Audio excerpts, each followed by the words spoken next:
Now, a new report from the Organisation for Economic Cooperation and Development, that's the OECD, says that far fewer jobs are at risk from automation than we previously thought. The research estimates that only 14% of jobs in OECD countries are, quote, high automatable.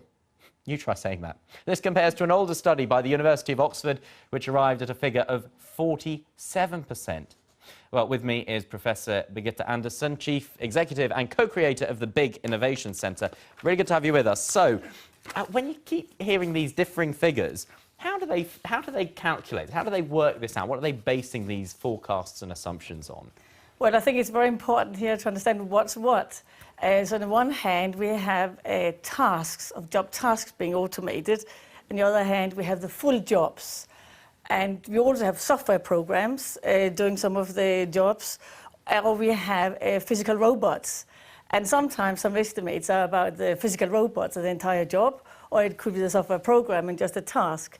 So even here, I know that the Oxford academics are talking about computerization of people's jobs, which means it's a much broader area than just looking at robotic processes and full jobs.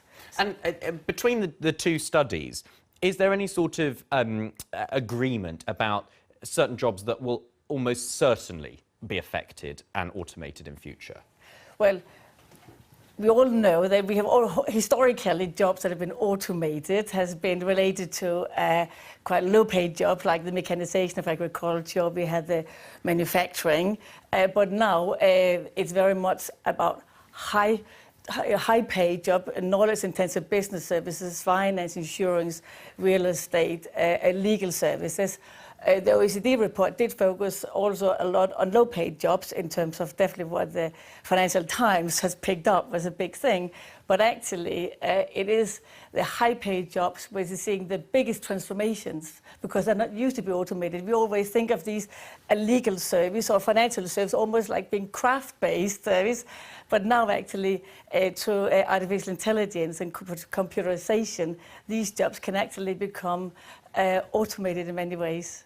So if people are listening to you thinking, oh, that sounds like a bit like my job, could be automated, what would your advice be in terms of how to reskill or upskill themselves to protect themselves against losing a job to automation? There's been a lot of focus on science, technologies, engineering, mathematics and coding skills.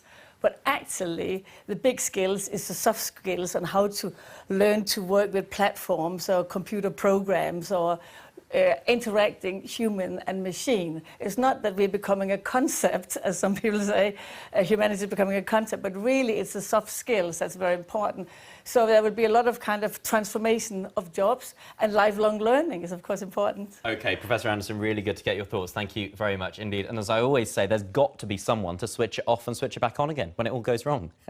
Coming up, social media firms are lining up to ban cryptocurrency ads. But how many people are actually getting fleeced by scammers? We have an expert who'll reveal all.